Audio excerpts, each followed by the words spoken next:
Baik, kita lanjutkan materi kuliah kita. Kali ini kita akan melanjutkan lagi topik pembahasan kita pada minggu ke-14 ya. Kali ini kita akan membahas tentang aspek sosial dan keberlanjutan dalam proyek PLTK. Saya buka dulu Glenny. Assalamualaikum warahmatullahi wabarakatuh. Selamat pagi ya, menjelang siang. Pada minggu ke-14 ini saya akan memberikan materi tentang aspek sosial ya dan keberlanjutan dalam proyek PLTA. Ini juga aspek yang sangat penting ya. Setelah minggu lalu kita bahas tentang aspek lingkungan. Hari ini kita bahas tentang aspek sosial dan keberlanjutan. Ya, karena di sini ada tantangan yang dihadapi, kemudian solusi yang bisa dijadikan pilihan begitu dan strategi untuk pengembangan PLTA yang berkelanjutan di Indonesia. Baik, ini sebagai pengantar saja ya, bahwasanya ini potensi hidroelektrik nasional ini cukup besar ya, khususnya di Indonesia ini. Kita lihat potensi itu bisa mencapai 75.000 megawatt. Tentu ini potensi yang sangat besar yang menyebar di seluruh Nusantara ya. Nah, sayangnya memang di sini pemanfaatannya itu baru 8,7% atau setara dengan 6.500 megawatt yang telah dimanfaatkan sebagai pembangkit listrik. Artinya masih di bawah 10% ya. Nah, distribusi utama yang paling banyak PLTA ini ada di Sumatera, kemudian di Jawa, Sulawesi, dan Papua. Karena apa? Dipilih karena dari sisi karakteristik geografis ini sangat mendukung. Ya, karena ada beda tinggi biasanya topografinya begitu. Ya, perbukitan begitu sehingga cocok untuk mendapatkan potensi tenaga listrik ya, memakai tenaga air. Nah, saat ini ya pada tahun 2026 ini akan beroperasi ya hingga 2026 ini dengan total kapasitas ini ada 4 PLTA baru ya, kurang lebih 860 megawatt ya. Dan ini nanti akan dikelola swasta ya informasinya. Ini tapi ini perlu dicek lagi. Ini saya cari ini ada 4 PLTA ini. Yang pertama PLTA Pusangan ya, Peusangan ini 47 megawatt, kemudian PLTA Asahan 3 ya 174 megawatt, PLTA Merangin dia 350 megawatt dan PLTA Batang Toru 510 ya. Memang kalau kita jumlah itu lebih dari kurang lebih ya, lebih dari 800 ya, hampir 1.000 ya kalau kita jumlah total ya. Nah, di sini keywordnya ya bahwasanya Indonesia ini memiliki potensi pengembangan PLTA yang sangat besar.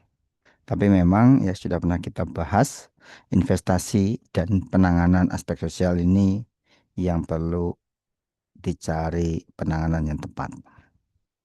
Ya, jadi potensi yang besar ini butuh investasi dan penanganan aspek sosial yang tepat. Ya. Nah, ini 4 tantangan ya kritis dalam pengembangan PLTA. Yang pertama, akuisisi lahan ya dan relokasi masyarakat ya karena akan ada yang di apa benam ya akan ada yang di isi dengan air begitu ya. Pembangunan bendungan memerlukan luas lahan yang mengakibatkan pemindahan masyarakat ya dari tempat tinggal yang memang dia sudah tinggali secara turun temurun ya. Karena dia harus pindah tentu ya tidak hanya tempat dan relokasi masyarakat tantangan tapi juga dampak terhadap mata pencaharian. Ya, karena perubahan aliran sungai yang mengakibatkan nanti mata pencarian nelayan, petani, dan pengrajin tradisional yang bergantung pada sumber air. Ini akan tentunya akan mau tidak mau akan berubah. Ya, karena air yang dibendung tadi ya. Dan juga bisa terjadi konflik sosial ya ketika kurangnya partisipasi masyarakat dalam perencanaan ini ya bisa memicu konflik sosial yang berkepanjangan. Mungkin Anda pernah dengar ya, sempat menjadi isu waktu Pilpres dulu, ada das lintang ya, apa wadas lintang ya di daerah Jawa Tengah ya. Ini sempat lame dulu ya. Kemudian dampak lingkungan jangka panjang ya, pembangunan bendungan dapat mengakibatkan perubahan ekosistem sungai dan sedimentasi. Ini sudah kita bahas minggu lalu ya. Nah, dari empat tantangan kritis ini ada catatan di mana tantangan-tantangan ini saling terkait ya dan memerlukan pendekatan yang holistik ya dalam pengelolaan PLTA yang berkelanjutan. Ya, ini yang menarik ya. Jadi ini faktor sosialnya ya juga harus sangat diperhatikan. Nah, ini dampak sosial yang pertama tadi karena kita relokasi ya masyarakat ya. Tentu ketika masyarakat direlokasi, masyarakat akan kehilangan tempat tinggal yang telah ditempati turun-temurun selama bertahun-tahun. Ya mau tidak mau harus dipindah begitu ya. Ya, misalkan program transmigrasi atau program yang lain begitu. Kemudian ya tidak hanya meninggalkan tempat tinggal tapi juga kehilangan lahan produktif yang menjadi ya sumber utama mata pencaharian mereka. Ya, ketika dia tidak ditangani dengan baik bisa terjadi juga disintegrasi sosial. Kenapa? Karena akibat terputusnya struktur sosial dan jaringan komunitas. Kemudian dari sisi budaya bisa juga kita kehilangan aset budaya ya seperti situs bersejarah dan tempat suci yang bermakna misalnya ya memang mau tidak mau harus kena ya daerah tangkapan airnya. Kemudian bisa mengakibatkan juga stres psikologis ya akibat ketidakpastian masa depan dan perubahan lingkungan. Karena orang yang sudah nyaman dengan kondisi lingkungannya kemudian dia dipindah. Nah, ini kan ada namanya stres psikologis. Ya, makanya kasus ya wadah selintang itu kan termasuk masalah sosial yang lebih mengemuka. Nah, ini sebuah fakta ya dulu PLTA Cirata ya. Ini mereka ya untuk membangun PLTA Cirata ini ya dengan membendung Cirata sana itu kita ya pemerintah itu harus merelokasi kurang lebih 10.000 keluarga, 10.000 keluarga dari 27 desa ya. Kemudian ada PLTA Koto Panjang itu ya kurang lebih 5.000 ya keluarga ya, kepala keluarga dengan penggenangan kurang lebih 12.000 hektar lahan. Ini fakta ya. Ini kan semuanya kena dampak langsung. Ya. Nah, ini data detailnya ya.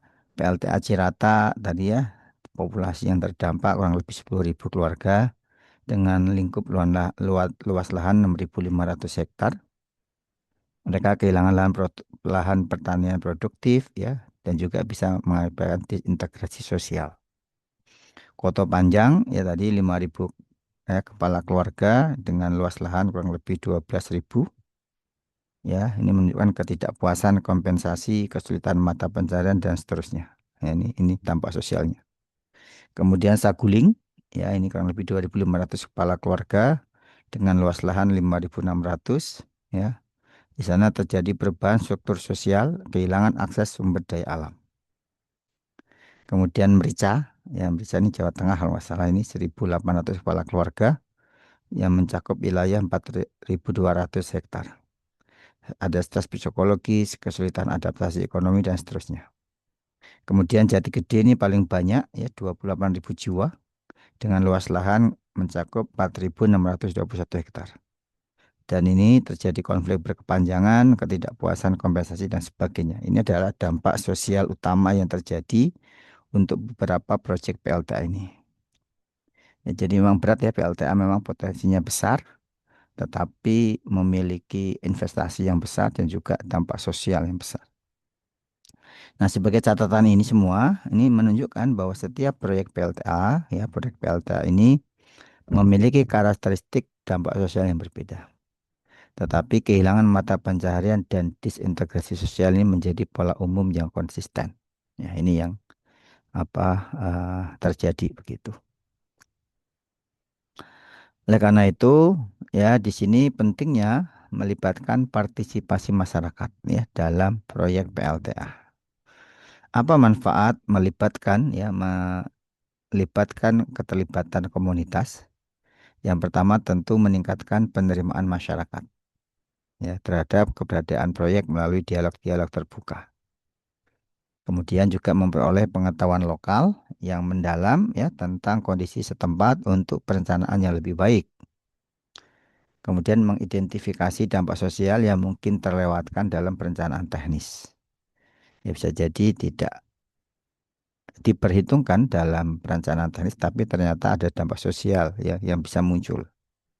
Kemudian dengan melibatkan komunitas ini mampu mengurangi konflik ya dengan mengidentifikasi dan mengatasi potensi masalah sejak dini. Dan yang terakhir ini mampu meningkatkan akuntabilitas ya pengembang proyek melalui transparansi proses pengambilan keputusan. Memang ini kalau kita lihat dampak apa melibatkan masyarakat komunitas itu bagus ya, apa, tapi tentu tidak mudah dalam pelaksanaannya. Karena masyarakat kan punya kepentingan yang berbeda-beda itu, ya, sehingga ini menjadi apa faktor penting ya ketika kita ya harus melibatkan partisipasi masyarakat. Nah, di sini prinsip kuncinya adalah partisipasi masyarakat harus menjadi ya terjadi sepanjang siklus proyek PLTA dari perencanaan hingga nanti operasional. Ini bukan hanya pada tahap tertentu. Artinya apa? Artinya masyarakat selalu dilibatkan secara kontinu begitu. Ya. Nah, ini sumber konflik sosial dalam proyek PLTA.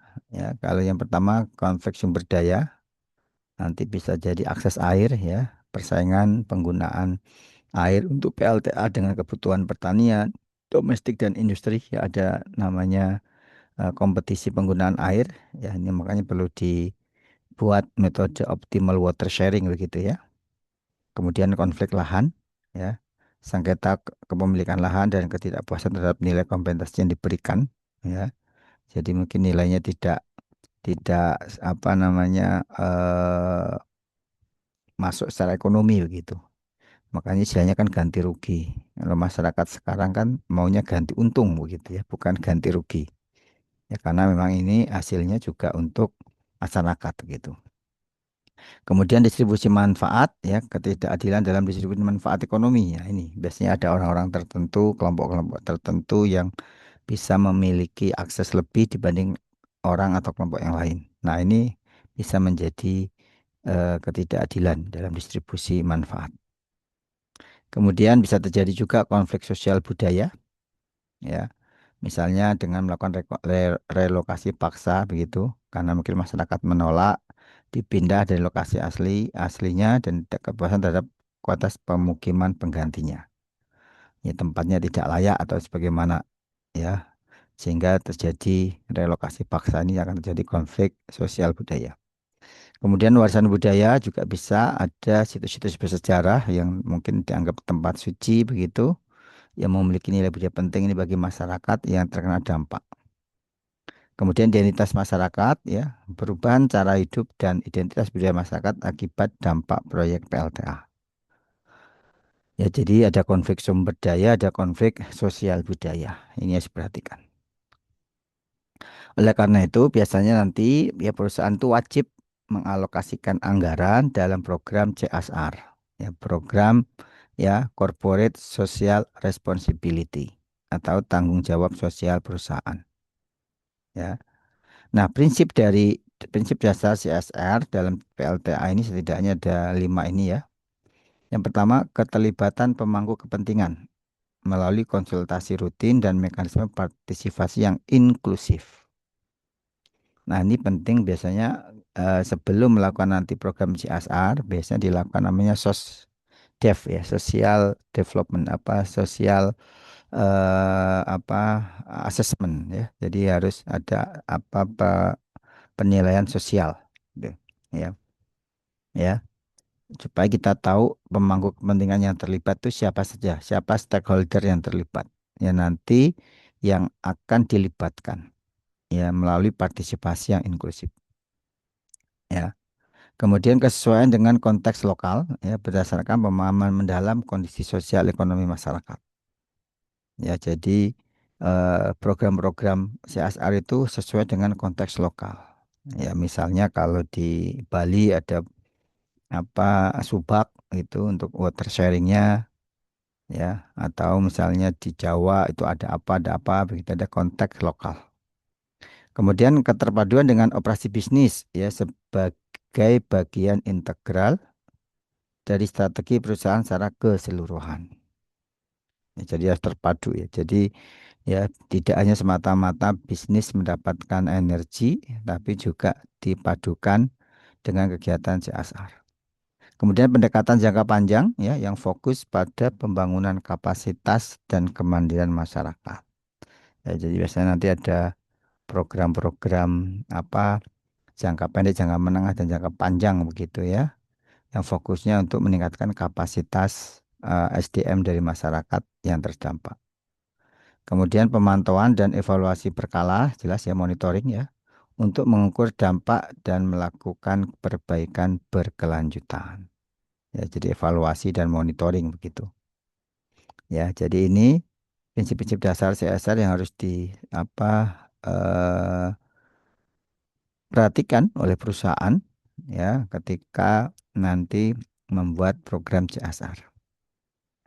Nah, di sini ada memang ya CSR ini program wajib ya. Ya wajib bagi perusahaan berkaitan dengan sumber daya alam dengan alokasi 2 sampai 4% dari keuntungan tahunan.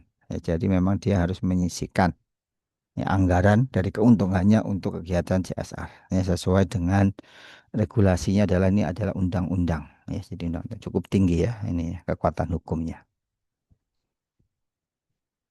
Oke, kemudian area fokus program CSR PLTA ini apa namanya beberapa program yang bisa dipakai di antaranya pemberdayaan ekonomi masyarakat, misalnya apa pengembangan UMKM ya, usaha mikro dan kecil, pelatihan keterampilan untuk meningkatkan kapasitas dan akses permodalan untuk meningkatkan kapasitas ekonomi masyarakat. Ya, jadi ini program pemberdayaan ekonomi. Kemudian ada program kesehatan dan kesejahteraan ya, layanan kesehatan masyarakat, pembangunan fasilitas kesehatan dan edukasi kesehatan lingkungan ya. Kemudian konservasi lingkungan ya, program rehabilitasi hutan, pengelolaan sampah ramah lingkungan, konservasi keanekaragaman hayati dan seterusnya. Ini adalah program konservasi lingkungan. Kemudian ada program peningkatan kapasitas melalui pendidikan dan pelatihan ya. Ada program beasiswa pendidikan misalnya ya disekolahkan para pemudanya di sana ya. Kemudian pelatihan teknis ya, pelatihan literasi digital misalnya dan juga pelatihan AI misalnya ya, pembangunan sarana pendidikan di sekitar lokasi proyek ya. Ini masuknya di pendidikan dan pelatihan. Dan yang kelima adalah infrastruktur sosial ya. Pembangunan infrastruktur dasar seperti jalan, jembatan, irigasi dan penyediaan akses bersih ini masuk infrastruktur sosial namanya. Ya, jadi ada infrastruktur sosial. Jadi ini 5 fokus. Nanti tinggal dipilih saja. Akan fokus dulu ya nanti ada skala prioritas biasanya yang mana yang akan didahulukan tentu berkaitan dengan pembiayaan gitu. Tapi ya setidaknya nanti bisa mungkin ya melakukan implementasi terintegrasi ya. Di mana kelima area fokus ini harus diimplementasikan secara terintegrasi dan berkelanjutan untuk memastikan dampak positif jangka panjang bagi masyarakat sekitar PLTA. Ya, jadi ini adalah fokus 5 area fokus kegiatan CSR ya. Oke, kemudian ini contoh beberapa kegiatan ya model pemberdayaan masyarakat di sekitar waduk. Ada model berbasis alam, ada perikanan berkelanjutan ya, misalnya pembudayaan ikan di keramba jari apung ya KJA dengan dukungan teknis dan pemodalan dari korporasinya. Kemudian ada program agroforestry dan konservasi, sistem pertanian berbasis agroforestry di lahan kritis dengan teknik pertanian konservasi dan diversifikasi tanaman. Ini semua berbasis alam. Kemudian ada model berbasis ekonomi ya, ekowisata berbasis masyarakat ya, di mana ada pengembangan potensi pariwisata alam dan budaya dengan masyarakat sebagai pelaku pariwisata ya, misalnya ada program homestay, ada guide tour dan seterusnya ya. Kemudian usaha mikro kecil UMKM ya, UMK ya, usaha mikro kecil nih, pelatihan kewirausahaan dan manajemen usaha dengan fasilitasi permodalan melalui program kredit mikro misalnya Ya, ini basisnya ekonomi. Ya, ini basisnya alam. Ya. Nah, ini contoh beberapa contoh keberhasilan dan kegagalan CSR ya. Ya, contoh yang berhasil ini di Koto Panjang misalnya. Ada pendekatan partisipatif ya melibatkan masyarakat secara aktif dalam perencanaan dan implementasi program CSR. Kemudian mengembangkan program berbasis masyarakat ya, jadi mengembangkan program itu sesuai kebutuhan masyarakat ya. Jadi memang sudah ada survei terlebih dahulu. Masyarakatnya butuhnya apa ya, bukan sesuai kebutuhannya perusahaan ya, tapi adalah kebutuhan masyarakat melalui apa konsultasi publik rutin. Kemudian mata pencarian alternatif ya, fokus pada budaya ikan, UMK ya, dan pelatihan keterampilan yang berkelanjutan. Kemudian ada kemitraan multi pihak ya, di mana ada kolaborasi efektif antara pengelola, pemerintah, LSM maupun masyarakat sekitar. Ini program contoh di Koto Panjang yang berhasil. Cuma di sini ada tantangan. Ya, ini kalau tidak boleh dikatakan gagal ya. Ini LTA Jati Gede tantangannya adalah keterlambatan implementasi misalnya. Program CSR dilaksanakan setelah penggenangan waduk. Ya, jadi harusnya kan dari awal gitu ya. Jadi ketika baru dilaksanakan setelah penggenangan waduk, maka masyarakat akan reaktif. Kemudian kita tidak sesuai program ya, program tidak sesuai dengan kebutuhan aktual masyarakat ya, karena kurang analisis yang mendalam. Jadi tidak sesuai kebutuhan tapi sesuai program top down gitu. Kemudian partisipasinya terbatas ya. Proses didenominasi pengelola dengan partisipasi masyarakat yang minimal ya. Jadi masyarakat tidak terlibat secara utuh. Nah, ini hanya fokus pada jangka pendek ya. Ini kayak misalkan obat sakit kepala ya, hanya meredamkan rasa nyeri ya.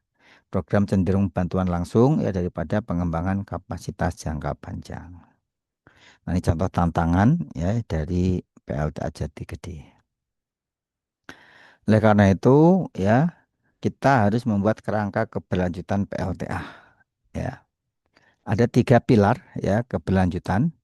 Yang pertama keberlanjutan ekonomi ya, memastikan viabilitas finansial jangka panjang dan distribusi manfaat yang adil pada masyarakat lokal. Ya, jadi memang namanya perusahaan juga mencari untung, maka harus ada viabilitas finansial jangka panjang dan tentu sebagian keuntungannya harus bisa dirasakan oleh masyarakat. Maka ada keberlanjutan ekonomi. Kemudian ada keberlanjutan sosial, ya, di sini menjaga kohesi sosial, melindungi hak masyarakat, dan meningkatkan kesejahteraan komunitas terdampak. Ya, jadi ada pilar keberlanjutan sosial. Dan yang terakhir adalah pilar keberlanjutan lingkungan. Ya, jadi ekonomi, sosial, dan lingkungan. Ini meminimalkan dampak ekologis yang sudah kita bahas minggu lalu ya. Misalnya apa eh, apa keanekaragaman hayati ya, ikannya sekitar waduk misalnya, dan juga sedimentasi ya, dan juga emisi ya. Ini yang sudah harus kita perhatikan ya, ada keberlanjutan lingkungan. Jadi ini tiga pilar keberlanjutan: ekonomi, sosial, dan juga lingkungan. Nah, pendekatan yang harus dipakai adalah pendekatan holistik, integrasi holistik yang menjelaskan ketiga aspek melalui perencanaan terpadu dan partisipasi multi pihak. Ya, kemudian pemantauan berkelanjutan ya, evaluasi dampak secara berkala dan adaptasi strategi berdasarkan pembelajaran. Nah, prinsip utama adalah ya keberlanjutan PLTA memerlukan keseimbangan dinamis antara keuntungan ekonomi, keadilan sosial, ya, dan perlindungan lingkungan sepanjang siklus hidup proyek. Ya, ini yang. Oke, oleh karena itu ya untuk menjaga tadi ya pilar keberlanjutan ada rekomendasi ya untuk pengembangan PLTA berkelanjutan. Ya, 6 rekomendasinya adalah ya kunci keberlanjutan sosial PLTA. Yang pertama adalah partisipasi masyarakat sejak awal. Ya, seluruh masyarakat dilibatkan, seluruh siklus proyek ya, tidak hanya penggenangan saja, tapi dari perencanaan hingga operasional. Kemudian program CSR ini berkelanjutan, ya, tidak top down, ya, tapi berdasarkan memang kebutuhan masyarakat, ya. Jadi implementasi CSR yang fokus pada pembangunan kapasitas jangka panjang bukan hanya bantuan sesaat. Kemudian lakukan pemantauan dan evaluasi berkala, ya. Lakukan monitoring dampak sosial secara berkelanjutan dengan mekanisme umpan balik yang responsif. Ya, jadi yang kita hadapi itu adalah masyarakat yang dia tentu punya pemikiran, punya kepentingan begitu, sehingga harus dilakukan umpan balik yang responsif. Kemudian kompensasi yang adil dan komprehensif ya. Berikan kompensasi yang mencakup nilai ekonomi, sosial maupun budaya dengan mekanisme dan yang transparan dan akuntabel. Ya, jadi tidak pilih-pilih. Ya, jadi harus secara transparan dan akuntabel. Kemudian ada kemitraan multi pihak ya. Bangun kolaborasi efektif antara pemerintah ya, pengembang artinya yang mendevelop PLTA, masyarakat dan juga LSM ya. Karena biasanya ada LSM yang hidup di sekitar masyarakat ya untuk pengelolaan yang holistik. Ya, kemudian pembelajaran dan adaptasi ya, dokumentasikan pembelajaran dan setiap proyek untuk perbaikan berkelanjutan ya. Jadi dinamis ya, jadi dinamis ya. Harus ada prinsip improvement, continuous improvement ya, perbaikan berkelanjutan. Pengembangan PLTA di masa depan.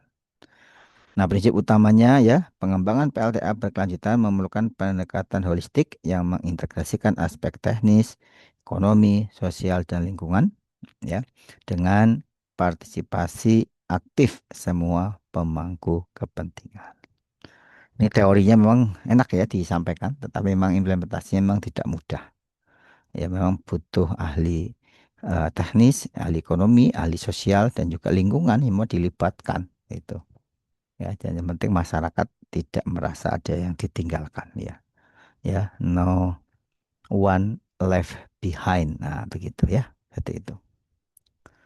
Oke, kesimpulan dan masa depan PLTA di Indonesia ya. Poin kunci tadi ya, kita membahas tentang aspek sosial dan keberlanjutan. Maka poin kuncinya adalah partisipasi masyarakat ya sejak awal perencanaan ya. Merupakan ini adalah kunci keberhasilan ya PLTA yang berkelanjutan. Kemudian program CSR yang terintegrasi ya harus fokus pada pemberdayaan jangka panjang bukan bantuan sementara. Nah, ya. Ya BLT ya bantuan langsung tewas ya bukan ya, tapi adalah program CSR yang terintegrasi ya jangka panjang. Kemudian keseimbangan tiga pilar tadi, pilar ekonomi, sosial maupun lingkungan ini harus mutlak diperlukan. Kemudian melakukan pemantauan berkelanjutan ya dan adaptasi strategi berdasarkan pembelajaran lapangan. Ya, learning ya from the field. Kemudian ini masa depan PLTA di Indonesia ya tadi ya, karena PLTA ini merupakan energi terbarukan.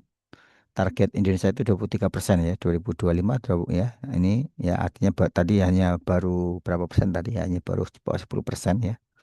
Jadi masih banyak tantangan yang dihadapi. Kemudian perlu inovasi teknologi dan pendekatan sosial yang terintegrasi untuk meminimalkan dampak negatifnya.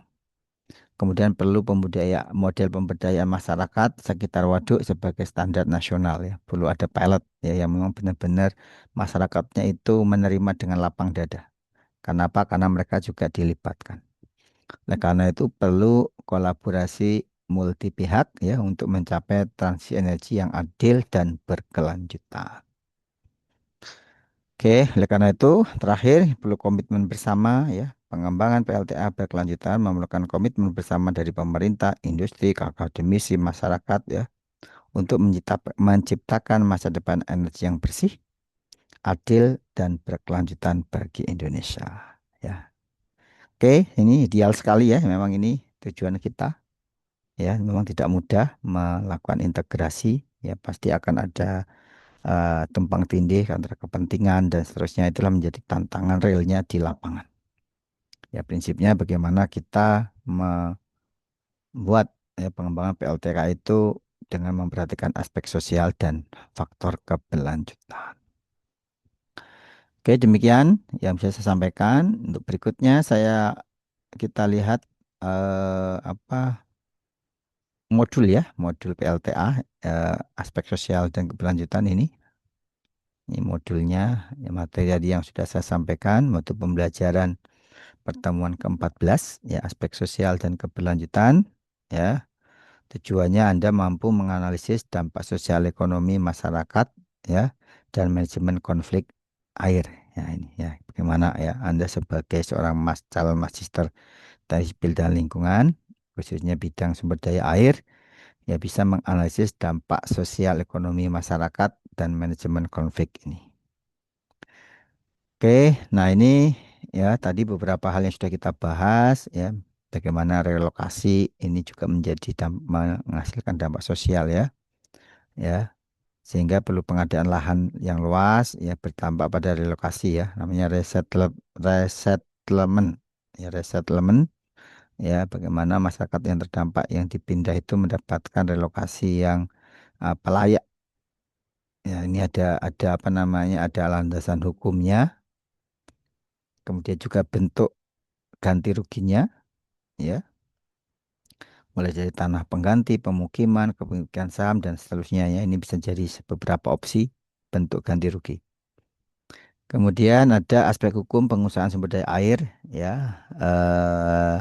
Karena apa? Karena privatisasi air ini akan menjadi titik konflik ya dalam pembangunan PLTA ya, sehingga perlu ada regulasi yang terbaru ini ya. Permen PUPR tahun nomor 2 tahun 2024 dan Permen SDM ya nomor 14 tahun 2024. Bahwasanya ya air itu adalah milik negara yang digunakan untuk kemakmuran rakyat ya bukan kepentingan korporasi. Ya oleh karena itu perlu prioritas penggunaan, izin pengusahaan yang apa namanya sesuai itu ya. Kemudian juga ada jaminan sirkulasi ya. Ya, operasional PLTA ini bersifat non konsumtif di mana air yang masuk ke turbin harus dikembalikan ke sungai ya atau waduk untuk menjaga hak penggunaan di hilir. Nah, ini beberapa contoh tadi ya dampak sosial ekonomi di Desa Sulawana, ini Sulawena ya PLTA Poso sana ya. Ya. Pembangunan PLTA Poso oleh PT Poso Energi memberikan gambaran nyata mengenai transformasi desa di sekitar bendungan. Ya, ada transformasi kondisi sosial ya. Ini menunjukkan bahwa keberadaan PLTA Poso telah meningkatkan taraf pendidikan masyarakat setempat. Kemampuan ekonomi juga membaik, ya mendorong orang tua untuk menyekolahkan anak-anak mereka hingga jenjang perguruan tinggi. Selain itu, infrastruktur transportasi di desa Sulawana ini menjadi lebih lancar, memudahkan akses ke kota Poso. Ya, jadi ada ya perbaikan. Kemudian strategi CSR yang dilakukan, ya tadi ya fokus pada tiga pilar: ekonomi, lingkungan, dan sosial.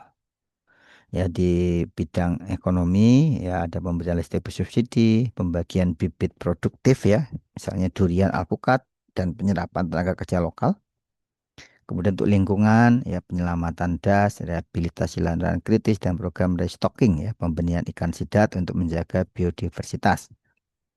Kemudian keadaan sosial ya membangun sarana-sarana olahraga, fasilitas air bersih dan program kesehatan ya. Misalnya donor darah dan bagian kacamata. Nah, ini program-program CSR ya. Nah, manajemen konflik air ya. Konflik pemanfaatan air biasanya terjadi antara pengelola bendungan dengan petani irigasi atau nelayan. Maka harus tahu akar permasalahannya, mulai dari akar fluktuasi debit maupun hambatan migrasi. Ya, tadi misalnya untuk nelayan misalnya ya, dia menghalangi jalur ikan endemik dapat merupakan hasil tangkapan nelayan. Kalau fluktuasi debit kaitannya dengan suplai untuk air irigasi di hilir misalnya. Nah, ini bisa menjadi akar permasalahannya. Nah, solusinya ya bisa melakukan mediasi dan arbitrasi ya. Ini difasilitasi oleh kepala daerah atau otoritas wilayah sungai ataupun nanti kita pakai integrasi IWRM ya. IWRM itu ada Integrated Water Resources Management di mana mengatur operasional waduk melalui rule curve yang disepakati bersama seluruh pemangku kepentingan ya. Pembagian debitnya itu adil gitu. Oke, baik. Nah, terakhir ini tugas yang harus Anda lakukan ya. Anda melakukan analisis konflik dan rencana berkelanjutan. Ya, rencana keberlanjutan. Ya. Instruksinya kita lihat ya. Bayangkan Anda adalah manajer sosial sebuah proyek PLTA baru. Di hilir rencana bendungan terdapat pemukiman nelayan tradisional yang menggantungkan hidup pada ikan sidat. Pertanyaan ya. Analisis regulasi ya, jelaskan bagaimana Anda menerapkan prinsip tadi ya, prioritas pemenuhan kebutuhan pokok sesuai dengan Permen PUPR nomor 2 tahun 2024 agar proyek tidak melanggar hak asasi warga atas air. Ya. Kemudian yang kedua, perancangan CSR. Susunlah dua program CSR inovatif yang bersifat mutualisme, menguntungkan perusahaan dan masyarakat ya dengan mengacu pada keberhasilan di Desa Sulawena tadi ya. Success story-nya di atas. Kemudian bagaimana mengatasi manajemen konflik? Jika nelayan memprotes bahwa bendungan memutus migrasi ikan, solusi teknis dan sosial apa yang akan Anda rekomendasikan untuk meningkatkan penerimaan publik terhadap proyek tersebut? Ya, gunakan referensi mengenai Fishway yang ini kemarin ya sudah kita bahas. Oke, ini ya jadi Anda diberikan kasus ya, Anda diminta menyelesaikan pertanyaan yang muncul ya dalam bentuk tentunya cerita dan juga rekomendasi-rekomendasinya ya dan dilandasi dengan regulasi referensi yang tentunya mendukung. Baik, saya kira itu yang bisa saya sampaikan. Selamat mengerjakan tugas yang saya berikan ini ya. Tugas ini juga sekaligus sebagai absensi ya pada pertemuan 14 ini. Demikian yang bisa saya sampaikan. Saya akhiri. Assalamualaikum warahmatullahi wabarakatuh.